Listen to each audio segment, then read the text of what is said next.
Olá a todos que nos acompanham, mais uma vez, Momento Sema na Rede. É com alegria que estamos aqui para falar sobre o Evangelho do Cristo. Pedimos de antemão já desculpa pelos erros.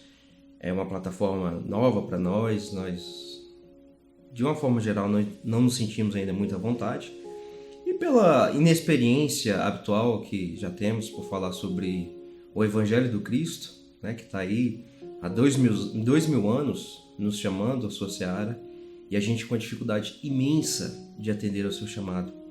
Mas lembrando o próprio Cristo que em nenhum momento nos pede uma boa formação, uma grande inteligência, mas um bom coração disposto a levar a sua seara, a trabalhar em seu nome. E como ele em vários momentos deixa muito claro, para falar de Deus, precisamos estar de cabeça em pé, precisamos estar em pé, cabeça erguida e seguir confiantes. É justamente nesse propósito, nessa promessa do Cristo que estamos aqui, para falar de um assunto muito delicado nos dias de hoje: a conduta espírita nas redes sociais. As redes sociais que estão cada vez mais presentes, é uma realidade no nosso dia, não dá para desvincular, e seria muito retrógrado ou um pensamento muito fechado achar que nós devemos diferenciar as nossas vidas das redes sociais ou da internet de uma forma geral. As redes sociais são reflexo da nossa vida, muito fiéis, diga-se de passagem. Hoje eu gostaria de começar contando uma experiência pessoal que eu nunca me esqueci.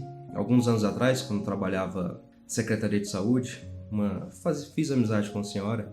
Já estava perto de aposentar, eu era muito novo, ela já perto de aposentar, mas a gente fez uma grande amizade. Muitas vezes ali no horário de almoço a gente sempre sentava, conversava, trocava muita ideia, e depois de um tempo, muito tímido, né? Não gostava de falar sobre religião, tinha muito receio, até porque a gente muito imaturo, esse respeito de falar que é espírita, ainda mais um meio onde as pessoas rechaçam de cara essa ideia, embora hoje já está melhor.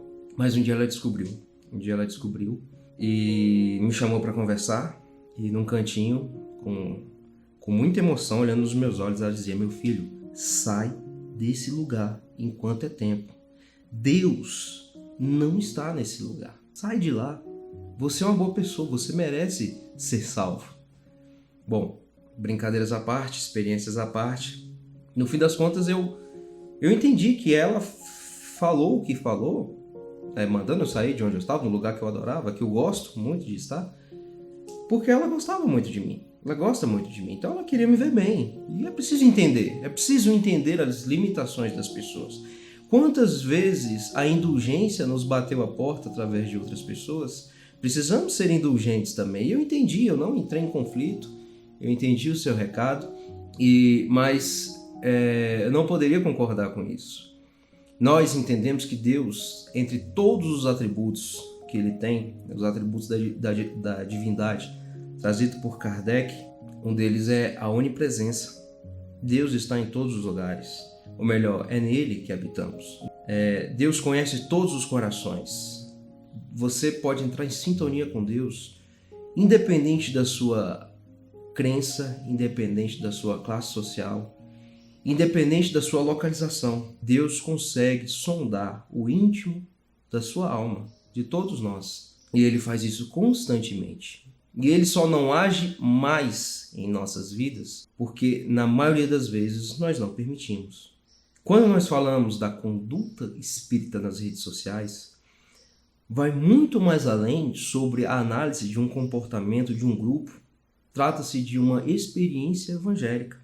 Ora, não podemos esquecer que o Espiritismo, ele não é algo separado da natureza. O Espiritismo faz parte da natureza, assim como todos nós, assim como todas as pessoas, assim como os espíritos. Com a proposta da doutrina de resgatar a experiência do Cristo sem vícios, sem dogmas, para que deixemos de cometer os mesmos erros que nós mesmos, na grande maioria os espíritas, já cometemos em muitas experiências passadas, deturpando a imagem do Cristo. Nós não podemos esquecer que essa mensagem pura, ela faz parte das nossas vidas. O verdadeiro espírita, o verdadeiro cristão, ele precisa ter, antes de qualquer coisa, antes de conhecimentos evangélicos, antes de ostentar cargos, ele precisa ter postura. Postura em todos os meios. Postura aonde quer que vá. Porque já é manifesto que vós sois a carta de Cristo. Ora, quando Paulo diz que nós somos a carta de Cristo, refletindo o pensamento do Mestre, está dizendo que vale muito mais a pena o nosso comportamento perante todas as circunstâncias da vida do que efetivamente o que nós dizemos, do que efetivamente o que ocupamos, o que representamos. Ser carta viva é muito mais forte do que ser uma carta de papel, do que levar simplesmente uma mensagem. Nós atingimos muito mais os corações, nós levamos muito mais uma mensagem, muitas vezes nem falando, simplesmente vivendo a experiência do Evangelho. Quando nós percebemos o Evangelho vivido por uma experiência humana, exemplificado através de um ser humano, não tem como não se impressionar com essa experiência. O Evangelho do Cristo, ele nos transforma intimamente. Então, Jesus não está preocupado em propagadores da sua mensagem, em espíritas que são grandes paladinos da verdade, dos bons costumes, que são pessoas que chamam a atenção por ser pessoas muito prudentes e pessoas muito bem reconhecidas, com reputações elevadas nas redes sociais. Jesus está muito mais interessado nos nossos corações, o que a sua mensagem reflete em nossos corações. Então, quando Jesus diz que sejamos as cartas vivas da sua divulgação, através das palavras de Paulo, ele nos lembra sempre que precisamos ter a postura como verdadeiros cristãos, postura em todos os meios, principalmente nas redes sociais. Ora, atualmente no Brasil, nós vivemos um momento muito delicado, não só no Brasil como no mundo. Nós passamos por uma crise de saúde, vivemos uma crise financeira e, principalmente no nosso caso, no Brasil, ainda passamos por uma crise política muito forte. Então é muito comum ver que as pessoas, entender que as pessoas se desesperem muito nesse momento e que as pessoas deixem extravasar as suas angústias, o seu desespero, a falta de fé, a depressão nesse momento ela é muito forte. Não é a nossa intenção aqui analisar o porquê dessas crises. Essa não é a nossa proposta. Mas nós precisamos entender que, diante dessas situações, o Cristo nos ensinou como nos comportar também. Lá no Evangelho de Mateus, capítulo 22, de 15 a 22, e de Marcos, capítulo 12, de 13 a 17, tem uma frase muito marcante do Cristo que ele diz: dai, pois, a César o que é de César e a Deus o que é de Deus. E a gente tem muita dificuldade de entender o que Jesus quis dizer com isso. Mas as suas palavras vão ganhando cada vez mais vida e elas não se perdem no tempo. É impressionante como todas as palavras que Cristo diz, elas ao longo dos séculos vão ganhando vida e vão ganhando mais força. Mas quando nós entendemos melhor o contexto em que essas palavras foram ditas na época de Jesus, nós entendemos muito mais ainda a sua mensagem. Jesus ele vivia um contexto na sua sociedade de intensa submissão. Jesus despontou como líder e esperavam que ele, como um líder, fosse liderar uma revolução. Havia um contexto de submissão. Os romanos dominavam a Judéia, dominavam os hebreus. Jesus, ele por muitos era visto como um revolucionário, alguém que traria junto com o reino de Deus a revolução humana. Então esperava-se muito disso de Jesus. E ele foi rechaçado muito pelos seus críticos por não ser esse revolucionário, esse libertador. E quando colocaram na parede para que ele tomasse uma decisão, ele diz: dai a César o que é de César e a Deus o que é de Deus. Fazendo alusão à moeda que tinha a cara de César forjada. E as pessoas que não entendiam isso, e muitos ainda não entendemos hoje, e nós temos muita dificuldade de entender essas palavras hoje, e eu me incluo nesse pacote. Mas ali você percebe claramente que Jesus ele não está trazendo a espada. Jesus ele não está trazendo uma ideia de revolução. Na história da humanidade, sempre um grupo que se diz injustiçado, que quer mudar a sociedade, que quer tomar o poder, que quer fazer o melhor pela sociedade. Nós percebemos isso ao longo da história da evolução. O grupo sempre quando chega lá, ele não chega para melhorar o que existe. Ele chega para tomar o poder, para destruir tudo o que foi feito. Isso em pequenas e largas escalas. Nós percebemos isso no síndico de um condomínio ao governo de um país. As pessoas, em via de regra, elas não estão interessadas em melhorar o que foi feito, mas sim em trazer uma revolução para, no íntimo, chegarem ao poder. Sem querer entrar no mérito do que nós já vivemos na história da nossa humanidade, mas Jesus ele vai na contramão de tudo isso, e quando ele diz que dá a César, pague o tributo, preste as suas obrigações com a humanidade e preste as suas obrigações a Deus, ele está querendo dizer que não é que nós não estamos aqui para revolucionar, mas a revolução que Cristo nos ensinou a fazer, ela é por dentro. Jesus não veio com um modelo de governo para fora. Jesus não entrou nessas questões políticas.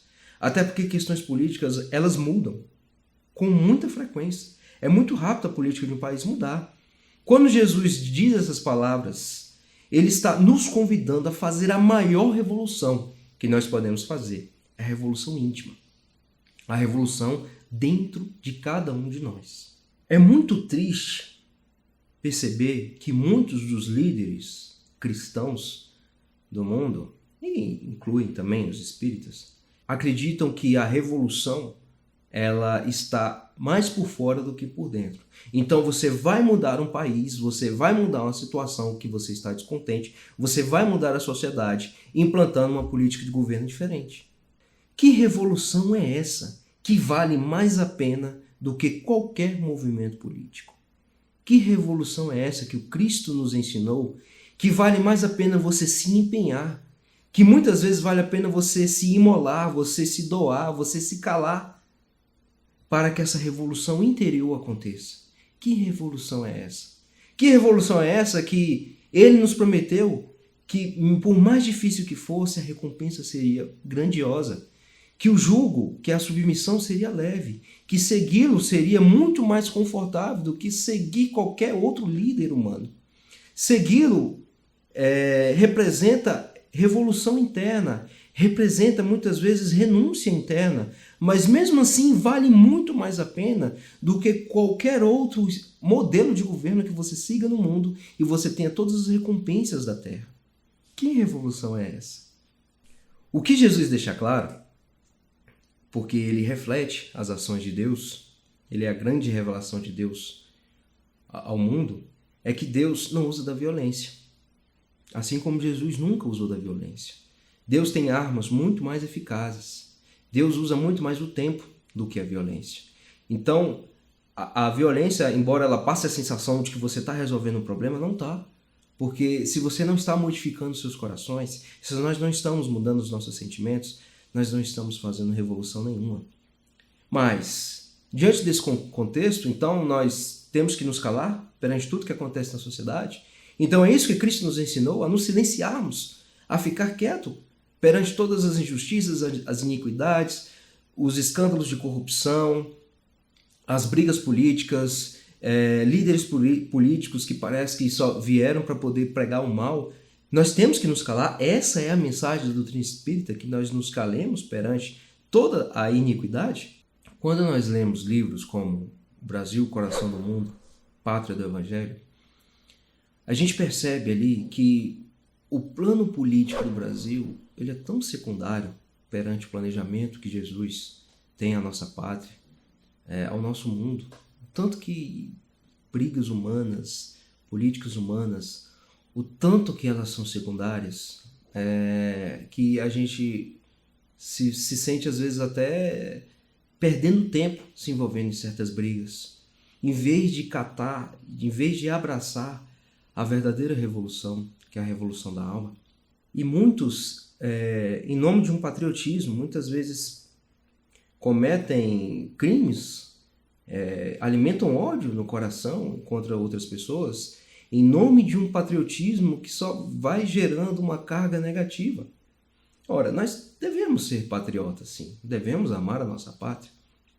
O mundo é a nossa casa, a pátria é o nosso berço. Nós devemos muito à pátria. Nós, em especial, sabemos que o Brasil ele ainda veio como um grande berço a nos oportunizar o recomeço de muitas das nossas dores.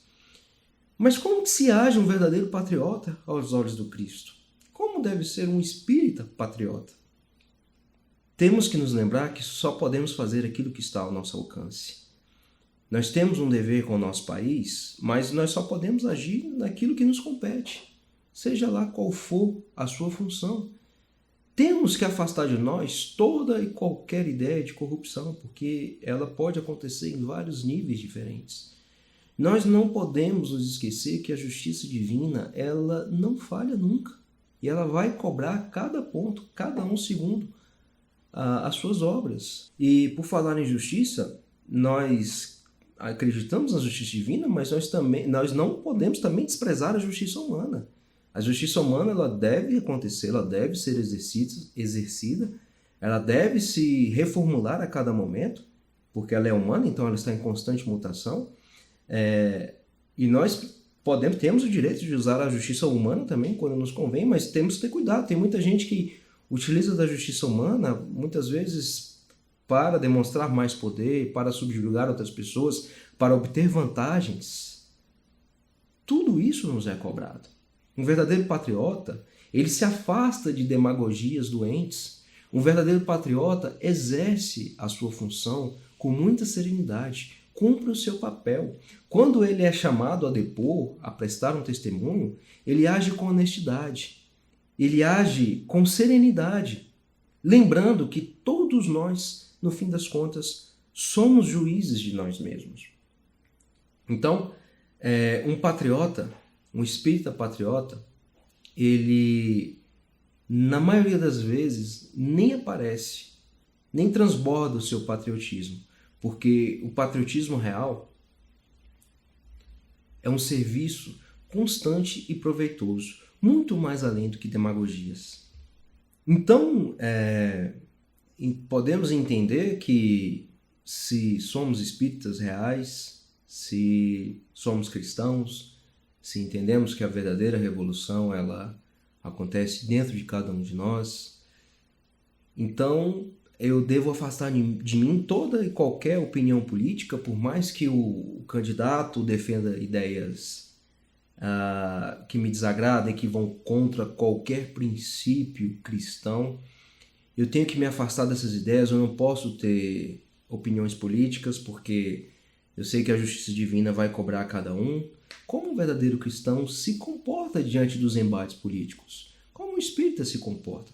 Bom, é óbvio que o espírita pode ter opinião política. Claro, tem que ter opinião política. A política faz parte da vida, faz parte da natureza humana. Mas nós não podemos esquecer as palavras de Jesus no Evangelho de Lucas 16:13, que diz: nenhum servo pode servir a dois senhores. Nós não podemos nos esquecer que nós somos espíritos imortais e eternos, antes de qualquer outro conceito. Então, diante da política, quando nós vamos defender algumas ideias, nós temos que ter isso em mente. O espírita pode ter ideias, sim, pode defender ideias políticas, sim, mas nós temos que ter em mente que toda política humana ela é passageira e nosso espírito é eterno.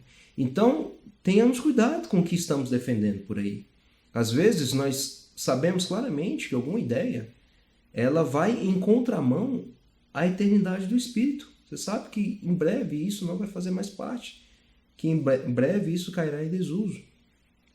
O espírito também tem que ter cuidado para afastar de si toda e qualquer opinião radical. O radicalismo partidário, em nenhum momento ele nos fará bem. Ideias extremas, nós corremos o risco, no fanatismo político, de abraçar algumas ideias e podemos ainda cair em outros vícios, porque, felizmente, os espíritas, ainda por serem minoria, em alguns locais ainda serem perseguidos, suas ideias serem perseguidas, nós ainda não cometemos erros que nós cometemos anteriormente. Quando os cristãos eram perseguidos e não foram mais, os cristãos passaram a ser perseguidores. Então, nasceu um movimento de reformulação da igreja tradicional, e esse movimento foi rechaçado no início. Hoje, essas pessoas podem exercer sua atividade religiosa, a sua liberdade religiosa, tranquilamente, e muitos desses se tornam perseguidores. Ora, sem querer entrar no mérito de outras religiões, com todo o respeito que temos a todas as denominações religiosas, lembrando, Deus está em todos os lugares. A pessoa pode entrar em comunhão com Deus em qualquer religião, em qualquer contexto, mas nós devemos ter cuidado para amanhã não sermos os perseguidores, não termos um partido político, ideias políticas, não exercer em nossos corações as mesmas ideias do homem velho, que vem se perpetuando ao longo de milênios. O Espiritismo veio para cada um de nós como um remédio. É triste ver que muitos de nós ainda exercemos o homem velho dentro da doutrina espírita. Então, no dia que deixarmos de ser perseguidos, se um dia deixarmos de ser minoria, é triste saber que poderemos ainda cometer os erros de perseguições políticas, de partidos e movimentos políticos, de cultos espíritas, reuniões públicas com defesa de candidatos, numa conexão com a política muito perigosa. Então, o espírita de verdade, ele pode e deve exercer o seu direito político, ele pode e deve se manifestar politicamente, mas ele tem que ter muito cuidado para não misturar o espiritismo com política. É uma mistura perigosa. E nós somos portadores do espiritismo. No momento que abraçamos essa doutrina, e não foi por acaso, saibamos, todos nós escolhemos estar aqui, e exatamente por isso devemos respeitar quem não quer estar aqui, quem não entende nós, quem não nos compreende, quem não concorda com nós. Cada um está no processo evolutivo, mas nós temos que ter muito cuidado para não atrelar o movimento espírita, o espiritismo, que remete à mensagem do Cristo. E a mensagem do Cristo, ela remete o pensamento amoroso de Deus. Então, tudo aquilo que vem de Deus e tudo aquilo que vem do Cristo é eterno. Então, nós temos que ter muito cuidado para não abraçar, não atrelar uma mensagem que é eterna, que fala aos nossos corações, a um movimento político humano que é efêmero. Por mais que achemos que alguns movimentos, algumas correntes políticas se perpetuarão para sempre, sabemos que não, porque só é eterno aquilo que é bondoso, e aquilo que é bondoso é aquilo que vem de Deus. E por mais revoltante que a gente se sinta diante de uma situação, de um contexto, por mais vontade que a gente tem de se manifestar, de colocar para fora, de extravasar toda a nossa revolta perante os acontecimentos, perante a injustiça, perante a maldade humana, nós temos que nos lembrar do nosso Mestre, que sofreu todo tipo de iniquidade, que não foi compreendido, e diante de Pilatos, no momento extremo da sua provação, Jesus diz para ele, nenhum poder você teria sobre mim se não lhe fosse concedido pelos céus. Jesus estava submetido à vontade de Pilatos, politicamente falando. Pilatos tinha poder sobre Jesus, tanto é que decidiu, no final das contas, acabou decidindo, levado por pressão, mas no seu contexto político decidiu pela crucificação do Mestre, e ele teve esse poder de decisão. Então, Pilatos tinha poder sobre Cristo. E Jesus respeitava esse poder de Pilatos, embora pudesse sair daquela situação a qualquer momento. Embora Jesus tivesse poder para sair daquilo ali, mas Jesus respeita tanto a vontade de Deus, que respeitou o poder daquele homem que exercia autoridade sobre ele. Por que nós deveríamos fazer o contrário? Ora, por mais que a gente não concorde com quem está lá, com quem quer que seja, ele está lá com a permissão de Deus, porque Deus tem um controle absoluto sobre a sua obra. Talvez quem esteja lá, os políticos, os governantes, os representantes, tudo que eles estejam fazendo não tenha a anuência de Deus, mas tenha permissão. Porque se eles estão lá, é porque permite. Às vezes, se desviaram dos seus objetivos, abraçaram ideias revestida com muito orgulho, com interesses pessoais. Não nos cabe julgar, mas cabe-nos entender que nada acontece sem a permissão de Deus. Então, se Deus permite que estejamos na situação que estamos, não é para nos submetermos ao mal, mas é para fazermos todo o bem que nos compete e, inclusive, respeitar quem está lá. Respeitar e torcer para que quem está efetivamente desempenhando um papel de governança, quem está à nossa frente, conduzindo a nossa política, possa ouvir os bons espíritos. Porque muitas vezes nós também tomamos decisões terríveis nas nossas vidas porque não escutamos a voz da consolação, a voz da misericórdia divina que fala com nós mesmos dentro dos nossos corações. E outra coisa que nós não podemos esquecer é que se Deus é eterno, se tudo que vem dele é eterno e somente a bondade pode ser eterna, nenhum mal, nenhuma injustiça, nenhum sistema político, nenhuma maldade, nenhuma dor vai nos afetar para a eternidade. Então, tudo que é de ruim tem hora para acabar. Porque tudo que é de ruim não vem de Deus. Somente aquilo que vem de Deus é eterno. Quando nós alimentamos em nossos corações essa certeza, as coisas ficam mais leves, ficam mais fáceis. Jesus sofreu o maior tipo de humilhação que uma pessoa poderia sofrer na sua época. Jesus foi assassinado de forma covarde, cruel. Jesus foi humilhado.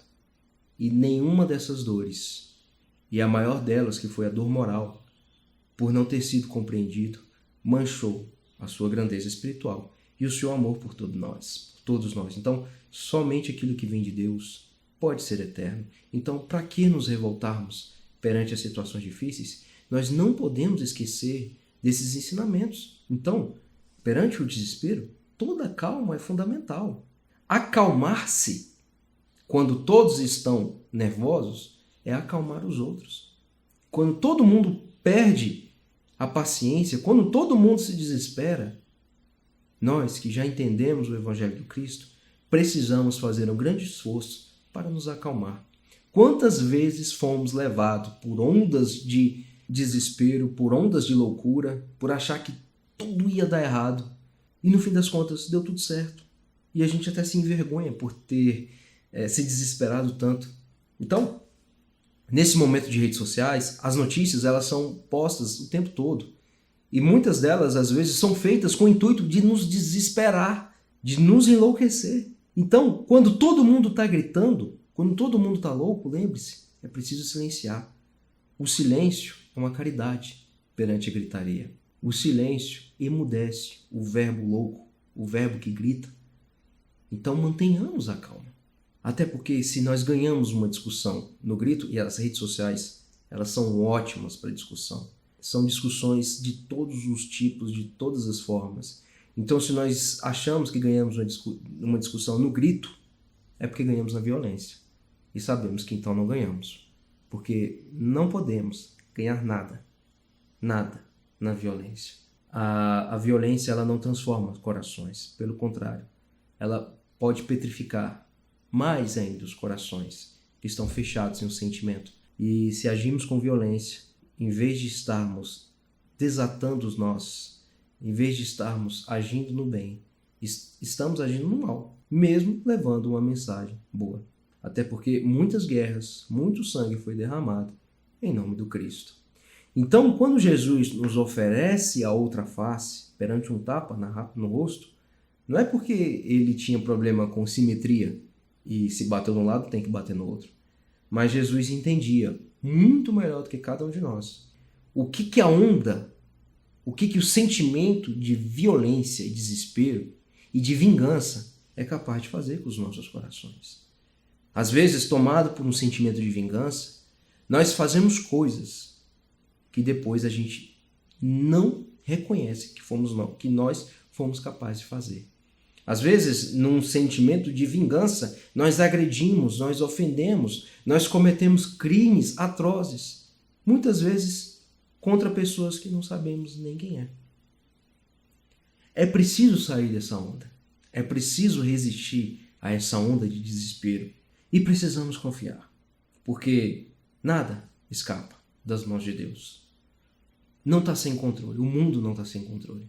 Embora muitas vezes pareça, pela nossa percepção muito pequena e limitada da vida, embora nos pareça que Deus não existe, que está tudo abandonado, estamos entregues à nossa própria sorte, mas o processo que Jesus move para desenvolver em nossos corações sentimentos mais nobres, muitas vezes passa pela dor. A dor que nos molda, a dor que nos torna melhores. Até porque existe o velho ditado que o que não nos mata nos torna mais forte. E quando entendemos que somos imortais? Então, vamos escolher o caminho melhor, o caminho que não precisamos tanto da dor, tanto refazer os nossos corações. Vamos aceitar, vamos nos modificar. Lembremos, mesmo diante de toda a maldade, a justiça de Deus nunca está ausente. Deus não erra.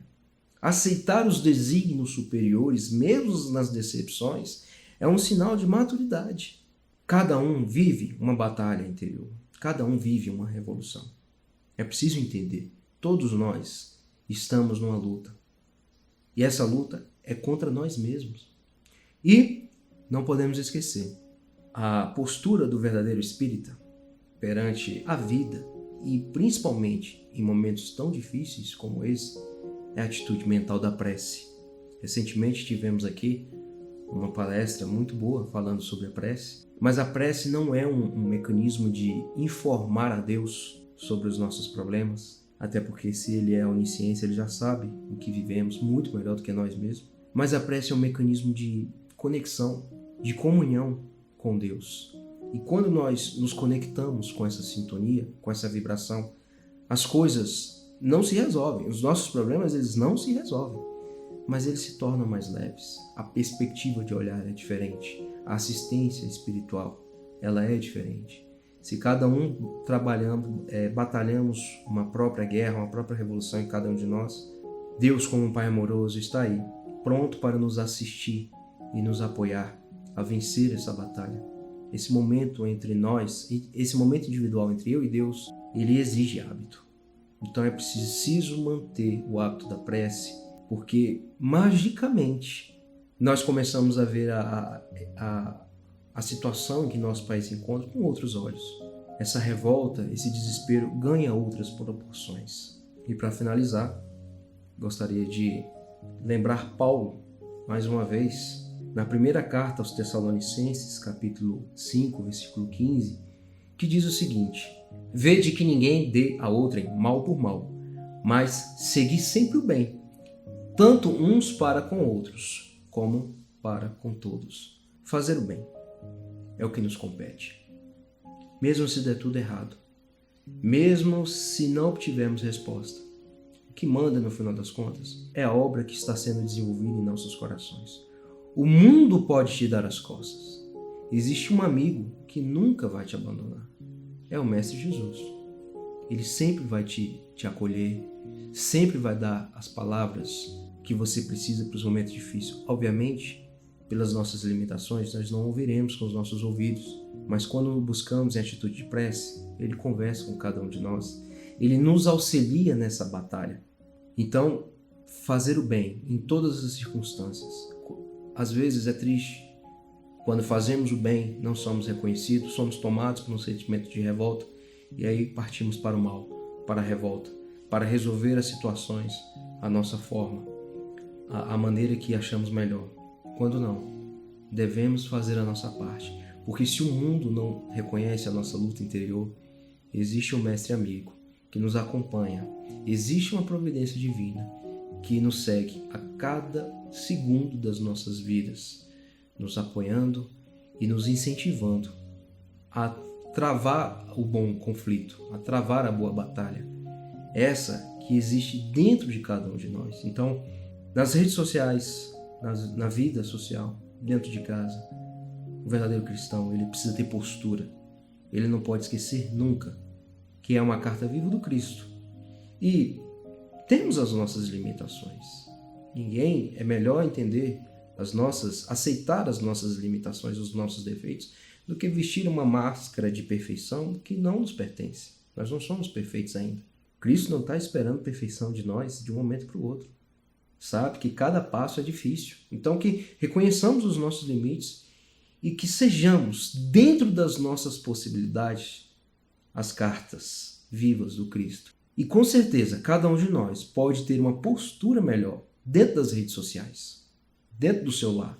E eu me incluo nisso. É um desafio você melhorar dentro das redes sociais. Então, que possamos, cada um de nós, entender esses desafios e quando tudo estiver difícil, quando o desespero bater, vamos silenciar e buscar agir, fazer mais, porque com certeza estaremos fazendo muito mais por nós mesmos e pela sociedade do que simplesmente entrando em briga, em discussões que não levam a nada.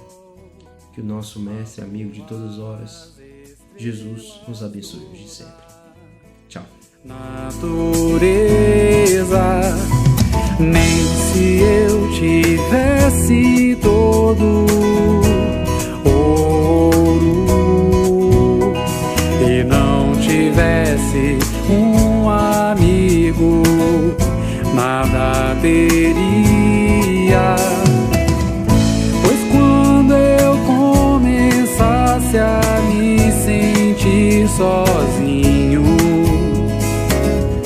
quem é que me consolaria?